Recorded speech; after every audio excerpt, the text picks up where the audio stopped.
ಇವತ್ತ ಸುಮಾರು 50-60 ವರ್ಷದಿಂದ ಇವತ್ತು ನಮ್ಮ ರೈತರ ಭೂಮಿಯನ್ನು ಉಳುವದರು. ಆ ಭೂಮಿಯನ್ನ ಉತ್ತಾರ ಮಾಡಿಕೊಡ್ರಿ ಅಂತೇಳಿ ನಾವು ಸಾಕಷ್ಟು ಜಿಲ್ಲಾ ಮಟ್ಟದಲ್ಲಿ ಸರ್ಕಾರ ಮಟ್ಟದಲ್ಲಿ ನೂರಾರು ಹೋರಾಟ ಆದ ಸಂದರ್ಭದಾಗ ಇವತ್ತು ಜಿಲ್ಲಾಡಳಿತ ಅದಕ್ಕೆ ಗಮನ ಹರಿಸುವಂತ ಸಂದರ್ಭದೊಳಗ ಅಲ್ಲಿ ಇರ್ತಕ್ಕಂಥ ಇವತ್ತು ದೇಶದ ದ್ರೋಹಿ ಇನಾಮದಾರ ಇವತ್ತು ಜಿಲ್ಲಾಧಿಕಾರಿನ ಮೇಲನ ಇವತ್ತು ಸಿವಿಲ್ ಮೆಟರ್ ಐತಿ ನೀ ಹಾಕಿದ್ರೊಳಗೆ ಭಾಗವಹಿಸಿ ಅಂತೇಳಿ ಜಿಲ್ಲಾಧಿಕಾರಿ ಅವ್ರ ಮೇಲೆ ಅರೆಸ್ಟ್ ವಾರೆಂಟ್ ಮಾಡುವಂಥದ್ದು ಮಾಡಿದಾರೆ. ಇವತ್ತು ಜಿಲ್ಲಾಡಳಿತ ಜಿಲ್ಲೆಯಲ್ಲಿ ಏನು ಲ್ಯಾಂಡ್ ಆರ್ಡರ್ ಪ್ರಾಬ್ಲಮ್ ಆಗ್ತೈತಿ ಅದನ್ನ ಜವಾಬ್ದಾರಿ ಅವು ಕೂಡ ಜಿಲ್ಲಾಧಿಕಾರಿ ಒಬ್ಬರ ಜಿಲ್ಲೆಯ ಇವತ್ತ ಅವರು ಕೂಡ ಜಡ್ಜ್ ಇದ್ದಾಗೆ ಮತ್ತೆ ನಮ್ಮನ್ನ ರಕ್ಷಣೆ ಯಾರು ಮಾಡೋರು? ಇನ್ನ ಜಿಲ್ಲಾಧಿಕಾರಿ ಮೇಲೆ ಇವತ್ತ ಅರೆಸ್ಟ್ ವಾರಂಟಿ ಕೋರ್ಟ್ ರೈತ ವಿರೋಧಿ ಚಟುವಟಿಕೆಯನ್ನು ಮಾಡತೈತಿಪ್ಪ ಅಂತಂದ್ರ ಇನ್ನು ನಮ್ಮನ್ನ ರಕ್ಷಣೆ ಯಾರು ಮಾಡವ್ರ? ಜನಸಾಮಾನ್ಯರ ಗತಿ ಏನ? ಯಾಕಂದ್ರೆ ಎಲ್ಲರೂ ಕೋರ್ಟಿಗೆ ಹೋಗಿದ್ದಾರೆ ಈಗಾಗಲೇ. ಇನ್ನ ಜಿಲ್ಲಾಡಳಿತ ನಾವ್ ಏನಾರು ಕೇಳ್ಬಿಡ್ದ ಕೋರ್ಟ್ ಅನ್ನ ಹೆಸರು ಹೇಳುವಂತದಾಕೈತಿ. ಹಿಂಗಾಗಿ ಜನರಿಗೆ ನ್ಯಾಯ ಸಿಗಂಗಿಲ್ಲ. ಇವತ್ತದ ದೇಶದ್ರೋಹಿ ಇನಾಮದಾರನನ್ನ ಇವತ್ತು ತಕ್ಷಣ ಅರೆಸ್ಟ್ ಮಾಡಬೇಕು. ಅವ್ರದಿನ್ನ 5-7 ಸಾವಿರ ಎಕರೆ ಜಮೀನ್ ಐತಿ. ಅದೇನು ಅವ್ರ ಅಪ್ಪನ ಜಮೀನ್ ಅಲ್ಲ, ಅವ್ರ ಆಸ್ತಿ ಅಲ್ಲ. ಇವತ್ತ ಸಂಗೊಳ್ಳಿ ರಾಯಣ್ಣ, ಕ್ರಾಂತಿವೀರ ಸಂಗೊಳ್ಳಿ ರಾಯಣ್ಣ ಈ ದೇಶಕ್ಕೆ ಸ್ವತಂತ್ರಕ್ಕಾಗಿ ಸಾವಿರಾರು ವರ್ಷದಿಂದ ಹೋರಾಟ ಮಾಡಿರ್ತಕ್ಕಂಥ ವ್ಯಕ್ತಿನ ಇವತ್ತು ಹಿಡಿದುಕೊಟ್ಟಿದ್ರು. ಅವ್ರನ್ನ ಗುಂಡಿಟ್ಟೆ ಕೊಲ್ಬೇಕಾಗಿತ್ತು. ಅವತ್ತ ಅವ್ರನ್ನ ಗುಂಡಿಟ್ಟು ಕೊಂದಿದ್ರಪ್ಪ ಅಂದ್ರ ಈ ಭೂಮಿ ನ್ಯಾಯ ಬರ್ತಿರ್ಕಿಲ್ಲ, ಏನೂ ಬರ್ತಿರ್ಕಿಲ್ಲ. ಇವತ್ತು ಆ ಕೆಲಸ ಇನ್ನು ಮುಂದೆ ನಾವು ರೈತರು ಮಾಡುವಂತ ಪರಿಸ್ಥಿತಿ ಬಂದೈತಿ ಇವತ್ತ. ಯಾಕಂದ್ರ ಇವತ್ತು ಅವ್ರಿಗೆ ಒಂದು ಗುಂಟೆ ಭೂಮಿ ಇಲ್ದಂಗೆ ಮಾಡ್ಬೇಕು. ಯಾಕಂದ್ರೆ ದೇಶದ್ರೋಹಿ ಕೆಲಸ ಮಾಡ್ಯಾರ ಅವ್ರ.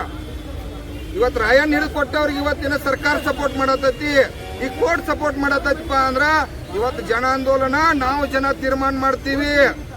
ಇವತ್ತು ಇರ್ತಕ್ಕಂಥ ಜಿಲ್ಲಾಧಿಕಾರಿ ಮೇಲೆ ಇವತ್ತು ಅರೆಸ್ಟ್ ವಾರೆಂಟ್ ಮಾಡಿ 10,000 ರೂಪಾಯಿ ದಂಡ ಹಾಕಿ ಅವರು ಕೋರ್ಟ್ಗೆ ಹೋಗಿ ಜಾಮೀನು ತಗೋಬೇಕಂತ ಪರಿಸ್ಥಿತಿ ಬಂತು. ನಾಳೆ ಇವತ್ತು ಕಾರ್ಯಾಂಗ ನಾವು ಯಾವ ರೀತಿ ಸಪೋರ್ಟ್ ಮಾಡ್ಲಿಕ್ಕೆ ಸಾಧ್ಯ? ಲಾ ಅಂಡ್ ಆರ್ಡರ್ ಇವತ್ತು ಜಿಲ್ಲೆ ಒಳಗಾದ್ರೆ ಯಾರು ಕಂಟ್ರೋಲ್ ಮಾಡವ್ರ? ಇವತ್ತ ಇದನ್ನ ಕಾನೂನು ಹೈಕೋರ್ಟ್ ನ್ಯಾಯಾಲಯ ಅವರು ತೀರ್ಮಾನ ಮಾಡಬೇಕಾಗಿತ್ತು. ಇವತ್ತು ರೈತರ ವಿರೋಧಿಯಾಗಿ ಇವತ್ತು ಚಟುವಟಿಕೆ ಮಾಡತ್ತಾರೋ ಇದನ್ನ ತಕ್ಷಣ ಇವತ್ತು ನಿಲ್ಲಿಸಬೇಕು. ತಕ್ಷಣ ಅವ್ರೇನು ಇನಾಮದಾರದಾರೋ ಅವ್ರ ಕುಟುಂಬಸ್ಥರನ್ನ ಎಲ್ಲರನ್ನೂ ತಕ್ಷಣ ಅರೆಸ್ಟ್ ಮಾಡಿ ಕಾನೂನು ಚೌಕಟ್ಟು ತಗೋಬೇಕಂತೇಳಿ ಇವತ್ತು ಕರ್ನಾಟಕ ರಾಜ್ಯ ರೈತ ಸಂಘ ಎಲ್ಲ ರೈತ ಪರ ಹೋರಾಟಗಾರ ಹೋರಾಟ ಮಾಡತ್ತು.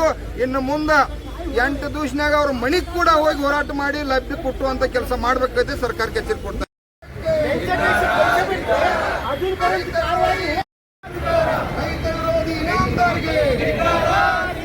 ರೈತ ವಿರೋಧಿ ಇನಾಮದಾರನ್ನು ತಕ್ಷಣ ಅರೆಸ್ಟ್ ಮಾಡಲೇಬೇಕು. ರೈತ ವಿರೋಧಿ ಸರ್ಕಾರಕ್ಕೆ, ರೈತರಿಗೆ ಭೂಮಿಗೆ ಉತ್ತಾರ ಕೊಡದೇ ಇರತಕ್ಕಂಥ ಸರ್ಕಾರಕ್ಕೆ, ರೈತರಿಗೆ ಭೂಮಿಗೆ ಉತ್ತಾರ ಕೊಡದೇ ಇರತಕ್ಕಂಥ ಸರ್ಕಾರಕ್ಕೆ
ಗಾಡಿ ಒಳಗ ಊಟ ಮಾಡಿದ್ರ ಕೈ ಅಡ್ಡಾಡ್ತಿದ್ರಿ ಗಾಡಿ ಒಳಗ ದಯಮಾಡಿ ಸಹಕರಿಸಬೇಕು. ನಿಂದ್ರಿ ಒಂದ್ ಅರ್ಧ ತಾಸು ಏನಾಗೋದಿಲ್ಲ.